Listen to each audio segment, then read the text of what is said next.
Hi, friends. Welcome back to Test Those Breasts. I am your host, Jamie Vaughn. Today, I'm super excited about my guest who is a breast health coordinator. Her name is Teresa Shutts. Teresa has over 8 years of experience in breast health and oncology patient navigation. She provides assistance to patients in need of breast imaging, acts as a liaison between patients and providers, and has a passion for cancer patient care and community outreach. Well, welcome, Teresa. Thank you so much for being on the show. I'm very excited to be talking about some wonderful things that are happening through Renown Hospital right now. Thank you, Jamie. I'm happy to be here to share what Renown has got going on and just get the word out. Well, let's go ahead and start off with what is it that you do at Renown? I am the breast health coordinator for the Renown Breast Health Center.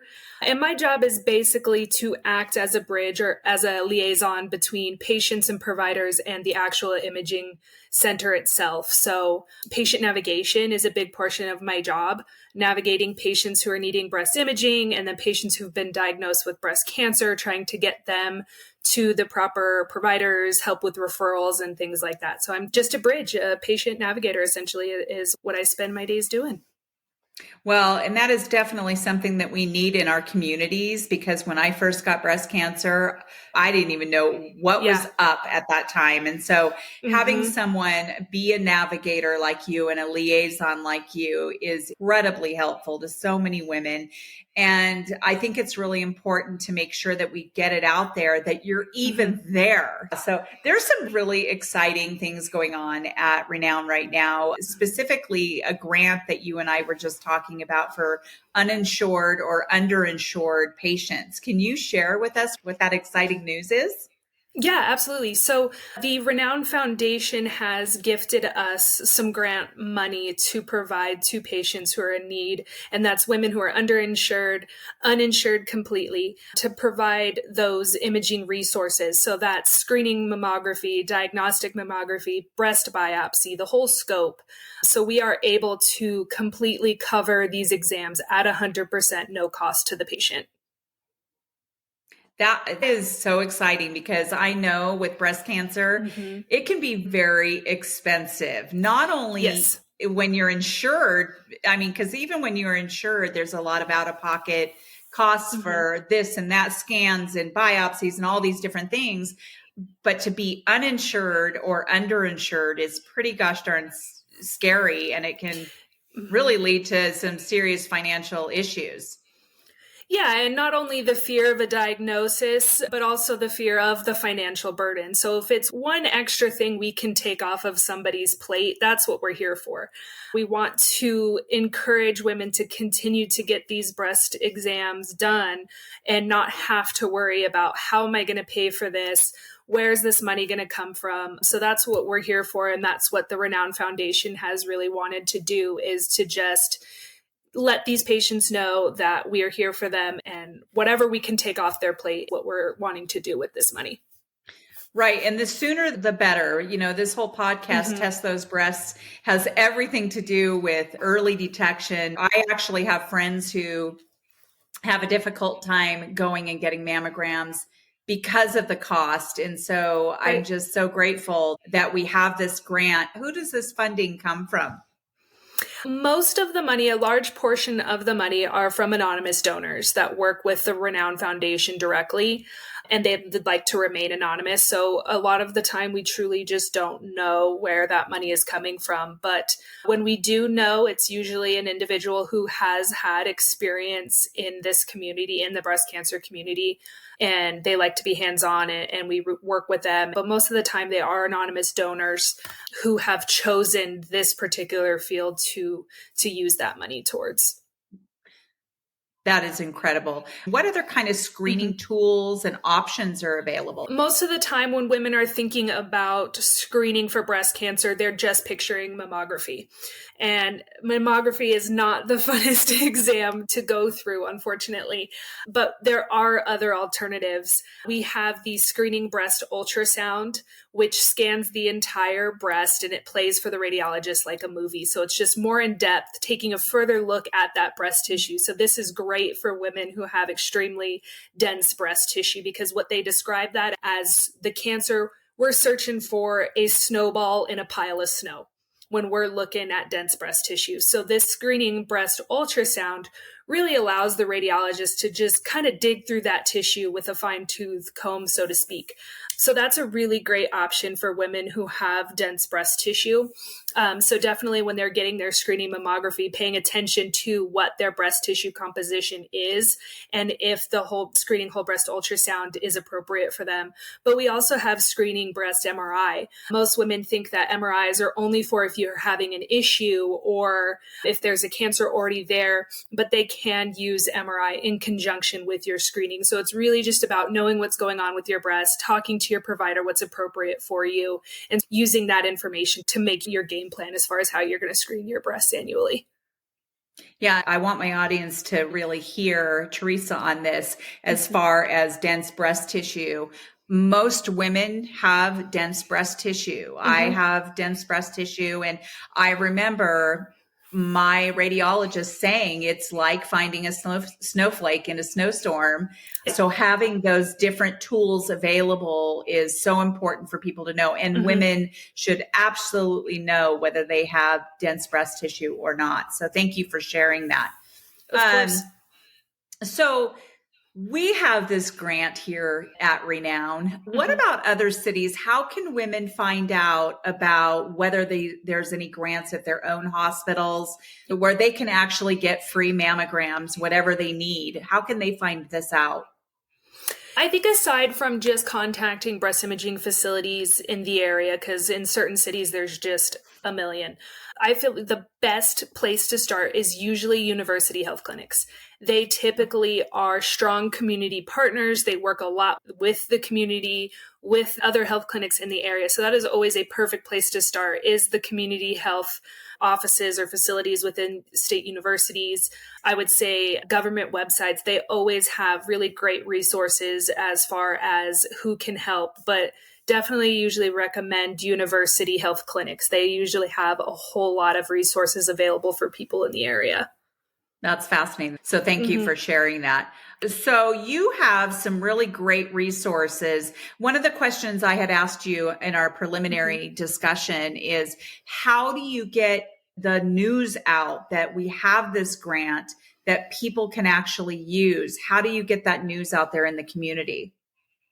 We love to do community outreach. So anytime we can attend festivals in the area, different events, Reno is really known for having events during the summer. There's just something every weekend. And Renown has been present at these exams. We're getting out in the community. We're meeting with people. We're meeting with our patients, just real boots on the ground type of work.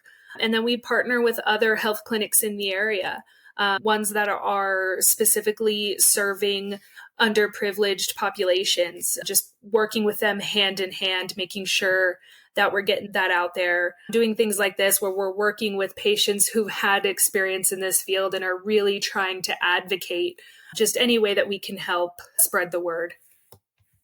Yeah, I really love that. So if you're listening to this podcast and you are on the fence about going to get a mammogram, or you know somebody who just feels that they can't get one because of the money, please reach out. Would they reach out to you, Teresa? Absolutely. Yes. Yep. They could definitely reach out to me, the breast center, and we will make sure that we can provide more information about the grant and then get them scheduled if they do decide that that's the route that they'd like to go. Okay. And you have a wellness blog. What kind of things are featured in that wellness blog? So on the Renown Wellness blog, there are different categories, but there is a specific section for cancer care. And in that is blogs about various things from diets, classes, support groups that Renown offers, and then things like this where they're talking about screening options and what Renown has to offer. So that's a really great resource to, and even things that aren't Renown driven. We have a lot of articles and things posted in there where patients can just get a wealth of information regarding cancer care, preventative screenings, the whole bit. It's really interesting. One of the things I kind of want to point out to the audience, and I wish I would have known about this before I was diagnosed last year, is that we don't really always know that this information is there or just how important it is until we're actually diagnosed. And then, of course, when you're diagnosed, it's so incredibly overwhelming. I remember how overwhelmed I felt. And if you don't have somebody that's a caregiver or somebody that's just there for you to be able to help you advocate for yourself and find the information you need, it just can be so overwhelming. And I just encourage people who have been through breast cancer, or maybe someone that knows someone who has gone through it, to get out there and do some research so that you can be able to help people and lead them in the right direction so they're not sitting there weeding through all of this stuff. Yeah. I just know people who are several months into breast cancer and still don't know a lot of the resources that are out there. So you're being a navigator to be able to get that information out to people is just so invaluable. And so I encourage other people to reach out and learn more about just how we can help direct people. Yeah, and it's not a battle to fight alone. There's always going to be these resources and these people available. And it's just truly asking these questions, doing the research like you mentioned, and the support is there. We're just working every day on getting that information out there so that way our patients don't feel alone in a process that's already terrifying. We're just doing our part, like I mentioned earlier, whatever we can do to take at least one burden off of somebody's plate. That's what we aim to do. You have two other websites on here, cancer.org. What are your favorite parts in that website that you can share with people? So the American Cancer Society, I really love this particular website because they do have a section that's all about cancer. That's what it's titled, All About Cancer. It's like a wellness blog like Renown runs. You can find anything from patient stories, things that maybe might make you feel less alone, just things that are questions to ask your doctor that you might not think of.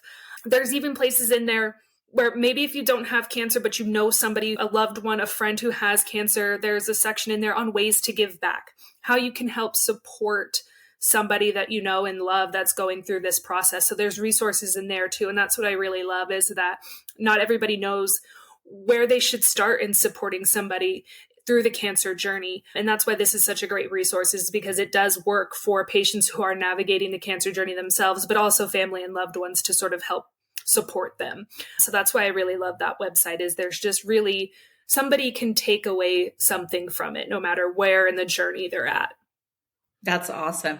And also, I believe on that website, there are places where you can apply for certain grants. Yes, they do have those resources on there as well, where you can apply for different financial aids for various services. Yes, you can find that on there as well. Very good. And then you have another one, accesstohealthcare.org. That one. So accesstohealthcare.org is Access to Healthcare Network. They are not an insurance company, but what they do is it's a membership. So you pay a membership fee, and then they offer sliding scales for these particular services. So it's not paying a full out-of-pocket cost, because, if you're uninsured, you're not paying a full out-of-pocket cost to have a breast screening exam, to see your primary care. They have dental, they have vision, they have all of these things to help you pay for these services. So women who are uninsured, can't get insurance, can't afford insurance, private insurance, this is just sort of an alternative. So they're not an insurance company, but they are there to help support by giving lesser amounts for out of pocket. They give strong discounts, as far more than what a hospital would be able to give you. They have contracted rates for different things, like I said, and it goes all the way from primary care visits, surgeries, ERs, dental, vision, the whole scope. And they help with that. So I wanted to provide that website there for anyone who might be struggling to get insurance, who maybe doesn't necessarily want to use a grant or just needs more assistance outside of what we can offer with our grant. This is really more of a full scope facility that can help with those extra things that might come from a cancer diagnosis, or really just trying to stay healthy and keeping up with annual appointments. What a great resource. Is there anything on there for mental health?